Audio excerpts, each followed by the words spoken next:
Aujourd'hui, nous allons aborder un sujet qui, pour moi, est très important et qui est mal compris. Il s'agit de la fausse lumière et de la fausse obscurité. La première question qu'on peut se poser, c'est est-il important, d'abord, d'être entouré d'êtres contenant une vraie lumière ? N'avons-nous pas tout déjà en nous ? Et finalement, est-ce pas une espèce d'illusion qui va se rajouter sur des illusions déjà présentes? Tout d'abord, qu'est-ce que la fausse lumière ? La fausse lumière est souvent assimilée au diable qui se cache pour nous tromper. Alors le diable peut se cacher en des maîtres spirituels, en des amis, en des guides même qu'on pourrait contacter, qu'on pourrait canaliser, mais aussi dans nos proches, nos familles, nos conjoints, voire même en nous-mêmes. Et donc il y a cette idée que le diable cherche en permanence à nous éloigner de l'illumination, de l'ascension, dans le but de nous maintenir dans des fréquences basses. Et donc à l'opposition de la fausse lumière, il y a d'atteindre un état vibratoire élevé pour cheminer vers l'ascension spirituelle. Cela pour moi pose énormément de questions.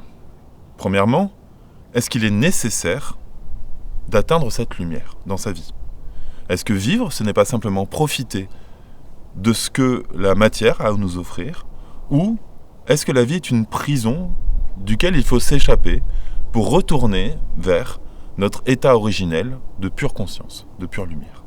Pourquoi faisons-nous ce chemin spirituel de manière générale ? Pourquoi tentons-nous d'être des meilleures versions de nous-mêmes ?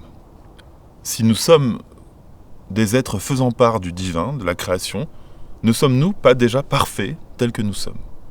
Alors, bien sûr, il y a toujours cette opposition entre autocomplaisance et travail sur soi. Et c'est là que, finalement, se trouve un équilibre à trouver.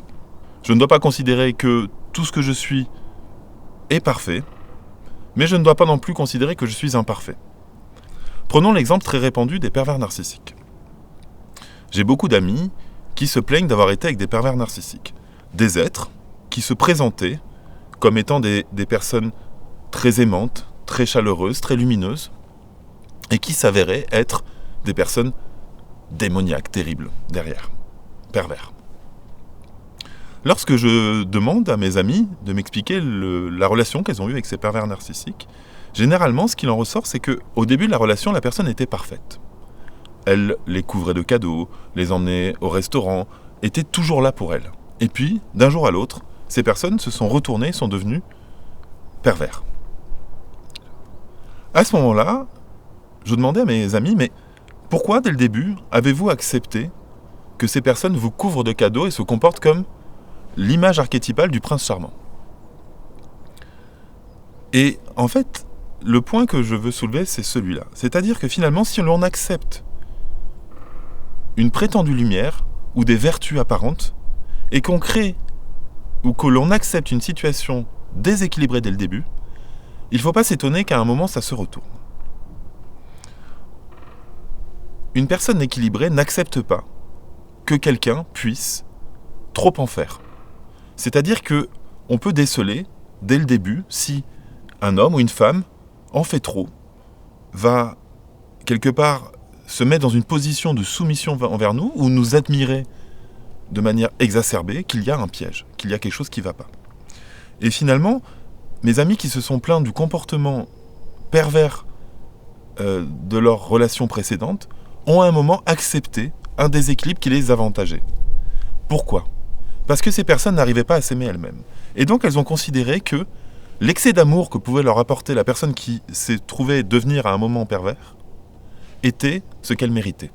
Et pourquoi c'était ce qu'elle méritait ? Parce qu'elle ne réussissait pas à s'apporter à elle-même cet amour. Peut-on dire que la personne qui a été un moment pervers dans notre vie est dans la fausse lumière ?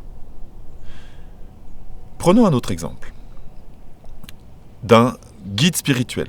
Nous suivons un guide spirituel, un gourou, comme d'autres le disent, qui nous apprend des choses exceptionnelles, passionnantes, sur nous-mêmes. Cette personne nous fait travailler. Puis un jour, nous découvrons que cette personne, en fait, n'est pas ce qu'elle prétend, qu'elle a des aspects négatifs, qu'elle est peut-être manipulatrice, qu'elle s'énerve. Voilà. J'ai entendu, par exemple, des histoires sur des grands maîtres de notre époque. Par exemple, le Dalai Lama, ou même Ama, ou des personnes dites très lumineuses, mais qui tombent quelque part de leur piédestal lorsque les gens qui les ont suivis s'aperçoivent que ce sont des personnes qui ont aussi des ombres.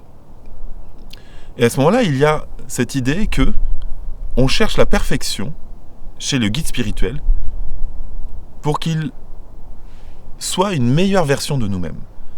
Et nous attendons que ce guide, finalement, nous ouvre la porte de la lumière pour nous permettre d'être, enfin, à ses côtés, une version idéalisée, spirituelle de nous-mêmes. Il y a aussi toute l'idée des guerriers de lumière, des travailleurs de lumière, c'est-à-dire que cette idée qu'il y a un combat, et que nous sommes, nous, les forces du bien, contre les forces du mal. Et donc la fausse lumière se cacherait dans des faux guerriers de lumière, ou des faux artisans de la lumière. Au-delà du cliché de l'ombre et de la lumière, et de savoir que, en effet, nous sommes à la fois ombre et lumière, ce que je voudrais soulever, c'est que aussi bien le pervers narcissique, le faux guerrier de lumière, ou le faux enseignant spirituel ne sont pas des êtres qui sont dans la fausse lumière, mais bel et bien dans la fausse obscurité.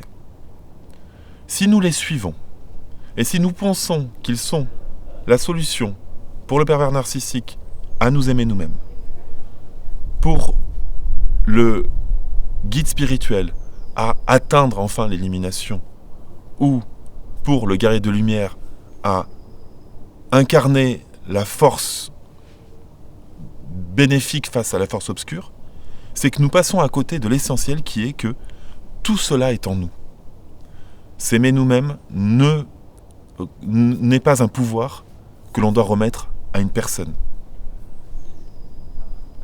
Apprendre des enseignements spirituels ou connaître, avoir accès à la connaissance, la véritable connaissance, ne peut pas venir de quelqu'un d'autre.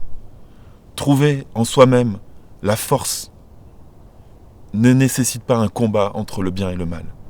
Donc finalement, tous ces êtres que nous déterminons comme étant de la fausse lumière nous rendent service lorsqu'ils tombent de leur piédestal et que nous les voyons tels qu'ils sont.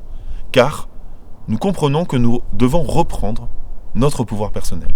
Finalement, ils nous aident à ne plus chercher à l'extérieur ce que nous avons à l'intérieur. La fausse obscurité, c'est aussi sortir de cette idée que l'on ne peut pas mal faire, que l'on ne peut pas se tromper, être quelqu'un qui va à un moment avoir le mauvais rôle. Comment pourrions-nous apprendre sur nous-mêmes si nous ne faisions jamais ce qu'il ne faut pas ? Je n'apprends sur moi-même que quand je suis la personne qui va s'énerver, qui va être injuste, qui va être radin, qui va être con, tout simplement. Si je suis tout le temps dans un faux self de moi-même, et que je me présente aux autres dans une image idéalisée de moi-même dans le but d'être aimé, je ne pourrai jamais progresser. Et je resterai à stagner dans des croyances, des enfermements, de l'attitude qu'il faudrait que j'aie pour être quelqu'un de spirituel. En d'autres termes, si je continue à me comporter comme un semblant de prophète, comme une fausse image de personne vertueuse, je serai toujours dans la fausse lumière. Parce que je chercherai à atteindre la lumière à travers le regard des autres sur moi-même. La question n'est pas de la fausse lumière ou de la fausse obscurité, mais de revenir vers soi en permanence. Et c'est finalement l'essence même du message d'aujourd'hui, cesser d'être dans cette quête des gentils contre les méchants, des personnes bien pensantes contre les mauvais pervers. Nous sommes tous ces rôles. Celui qui joue le rôle du pervers nous rend service. Celui qui joue le guide spirituel, qui en fait n'en est pas un, nous rend service. Il est là pour nous permettre de cheminer, non plus vers la vraie lumière, non plus de quitter l'obscurité, mais vers être tout simplement. tout fait partie de la création. Il n'y a pas l'obscurité qui appartient au diable et la lumière qui appartient au divin. Tout est dans la création. Les animaux, les plantes nous l'enseignent. Oui, il y a du vice chez les animaux. Oui, il y a du vice chez les plantes. Il n'est pas simplement question de l'humain porte toutes les croix de ce qu'il y a de mauvais sur Terre, et le reste de la création n'est que amour et pure bienveillance. Non.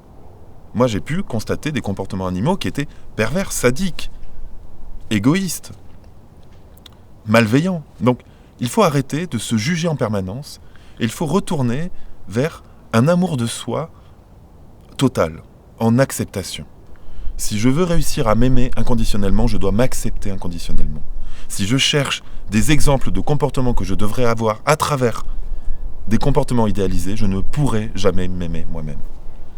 Et c'est exactement ça que je voulais vous dire. Aimez-vous tout simplement. Ne cherchez plus des modèles d'aimabilité. Soyons vrais, ne soyons pas aimables.